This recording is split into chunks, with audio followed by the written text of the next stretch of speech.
Good morning dear students. Today we will do worksheet number 31 comprehension. इस worksheet में बेटा हम आपकी बुक की पोएम है विंड, उसके बारे में पढ़ेंगे। तो आपको पता होगा विंड मीन्स क्या होता है। विंड मीन्स होता है हवा, चलती हुई हवा, ठीक है। As this poem is written by Subramania Bharati. इस पोएम को सुब्रमण्या भारती ने लिखा है, ठीक है। As the name suggest this poem is about wind. जैसा कि हमें नाम से पता चल रहा है कि ये जो पोएम है ये विंड के बारे में है। And in the poem the poet describes the power of the wind and calls wind destructive. इस पोएम में जो पोएट है वो विंड की पावर को डिस्क्राइब कर रहा है और बता रहा है यहाँ पर कि जो विंड है वो बहुत ही ज़्यादा डिस्ट्रक्टिव होती है, यानी विनाशकारी होती है। He says that the weak people break down easily। जो कमज़ोर लोग होते हैं वो इस हवा के झोंके में से बहुत ही जल्दी गिर जाते हैं। But stronger people emerge out stronger। लेकिन जो बहादुर लोग होते हैं, जो स्ट्रॉन्गर पीपल होते हैं, वो और ज़्यादा स्ट्रॉन्ग बन जाते हैं। तो now let's start the poem. Wind come softly. हवा तुम आराम से आओ। सॉफ्टली मीन्स आराम से। Don't break the shutters of the windows. यानी खिड़कियों के जो शटर्स यानी जो दरवाजे हैं उनको मत तोड़ो। Don't scatter the papers. अपनी हवा के झोंके से पेपर्स को इधर उधर, आपने देखा होगा कि जब हवा बहुत तेज़ आती है तो सारे पेपर्स क्या होते हैं, बिखर जाते हैं। तो इसलिए पोएट कहना चाह रहा है कि डोंट स्कैटर द पेपर्स। अपनी हवा के झोंके से पेपर्स को इधर उधर मत फैलाओ। Don't throw down the books on the shelf. इतनी तेज़ गति से मत आओ कि जो सेल्फ बुक्स पे बुक्स रखी हुई हैं वो गिर जाएं। There look what you did you threw them all down. तुम इतनी तेज़ी से आती हो कि जितनी भी चीज़ें होती हैं वो सब अपनी जगह से हिल जाती हैं, इधर उधर हो जाती हैं। You tore the pages of the books. कभी कभी तो ऐसा भी होता है कि तुम बुक्स के जो पेजेस हैं वो भी तुम्हारी हवा के झोंके से क्या होते हैं, फट जाते हैं। You brought rain again. तुम बारिश भी दोबारा लेके आती हो। You are very clever at poking fun at weaklings. तुम बहुत ही क्लेवर हो। क्लेवर मीन्स चतुर हो। और तुम वीकलिंग मतलब कमज़ोर लोगों का मजाक बनाती हो। पोकिंग फन मीन्स मजाक बनाना।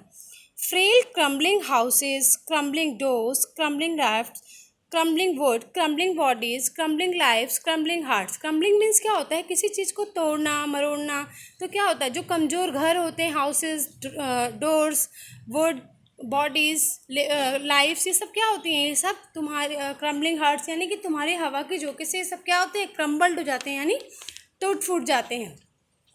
The wind god winnows and crashes them all. यहाँ पर बताया गया है कि विंड जो पवन देवता, विंड को गॉड बोला जाता है ना, पवन देवता, यहाँ पे विंड को गॉड बताया गया, बोला है the wind god winnows and crashes them all. तुम क्या, विनोज मतलब क्या होता है, किसी चीज़ को फटकना। कभी कभी देखा होगा अपने घर में आपकी मम्मी लोग जो हैं वो गेहूँ फटकती हैं, तो गेहूँ फटकने में क्या होता है, जो हल्की चीज़ें होती हैं वो उड़ जाती हैं और जो स्ट्रॉन्गर होता है यानी वेट या राइस, वो चीज़ें रह जाती हैं। तो इसमें पॉइंट ये बताना चाह रहा है कि हवा में क्या होता है, हवा डिस्ट्रक्टिव होती है और जितनी भी हल्की चीज़ें होती हैं या कमज़ोर चीज़ें होती हैं वो हवा के झोंके से उड़ जाती हैं या टूट फूट जाती हैं। बट जो स्ट्रॉन्गर थिंग्स होती हैं वो और ज़्यादा मोर स्ट्रॉन्गर हो जाती हैं।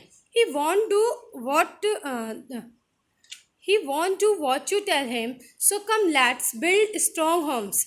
तो उसने कहा कि हमें क्या करना चाहिए, आओ हम स्ट्रॉन्ग होम्स को बनाते हैं। Let's join the doors formally. दरवाज़ों को मजबूती से बनाते हैं या मेंटेन करते हैं। Make the heart steadfast. अपने दिलों को मजबूत बनाते हैं। Do this and the wind will be friend with us. अगर हम ये सब करते हैं कि यानी अपने घरों को मजबूत बनाएंगे, दरवाजे खिड़कियाँ मजबूत लगाएंगे, हम अपने दिल को भी मजबूत रखेंगे, तो क्या होगा, जो डिस्ट्रक्टिव विंड है वो हमारी फ्रेंड हो जाएगी, ठीक है। The wind blows out weak fires, he makes strong fires roar and flourish।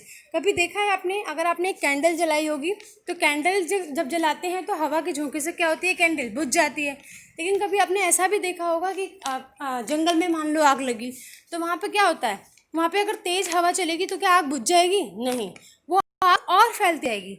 तो यहाँ पर पोएट ये कहना चाह रहा है कि जो वीक फायर्स होते हैं वो तो क्या हो जाते हैं, बहुत आसानी से बुझ जाते हैं, लेकिन जो स्ट्रॉन्ग फायर्स होते हैं वो हवा के झोंके को पाके और भी ज़्यादा फैलने लगते हैं। ठीक है, his friendship is good, we praise him every day, यानी कि हवा की दोस्ती जो है वो बहुत अच्छी है हमारे लिए, we praise him every day. तो हमने इस पोएम से क्या सीखा, इस पोएम से हमें क्या पता चला, इस पोएम से हमें ये पता चला कि विंड की क्या पावर है और विंड किस तरह से डिस्ट्रक्टिव है और किस तरह से अगर हम स्ट्रांग बनेंगे तो किस तरह से वो हमारी फ्रेंड हो जाएगी। ठीक है, नीचे यहाँ पर बेटा कुछ क्वेश्चंस दिए हुए हैं। On the basis of your reading the poem answer the following questions. ठीक है, फर्स्ट क्वेश्चन है आपका, who is the poet of the given poem. यहाँ पर रिटन है, आप लोगों को भी दिख रहा होगा कि जो इसके पोएट हैं उनका नाम क्या है, सुब्रमण्य भारती। ठीक है, नेक्स्ट क्वेश्चन है आपका, the dash scattered the papers and threw down the books on the shelf. Answer क्या होगा, rain breeze thief wind. Answer क्या होगा इसका, wind. The wind will be dash with us if people do what the poet says. इसमें क्या बोला है कि हम जो विंड है अगर हमारी क्या बन जाएगी, फ्रेंड्स बन सकती है अगर हम उसके साथ ऐसे बिहेव करें तो। What does the wind got to do to weaklings. क्या करती है, पोक फन, मजाक उड़ाती है, क्रशेस देम, उनको क्रश कर देती है, डोंट स्पेयर देम। यानी आंसर क्या होगा हमारा, all of this. The poet ask people to build strong homes from the body make the heart steadfast. यानी आंसर हमारा होगा all of them. The wind blows weak fires and makes strong fires roar and flourish. यानी answer हुआ हमारा number 2, weak and strong.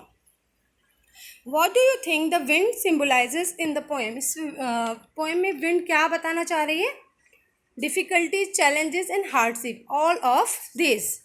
Next है, the poet suggest we should face challenges bravely. हमें कैसे challenges को face करना चाहिए, bravely. Which word is synonym of unwavering in the poem is steadfast. तो आई होप आपको ये कॉम्प्रिहेंशन पैसेज पूरा अच्छी तरह से समझ में आ गया होगा। सब बच्चे इसको ध्यान से देखेंगे, सुनेंगे और करने की कोशिश करेंगे।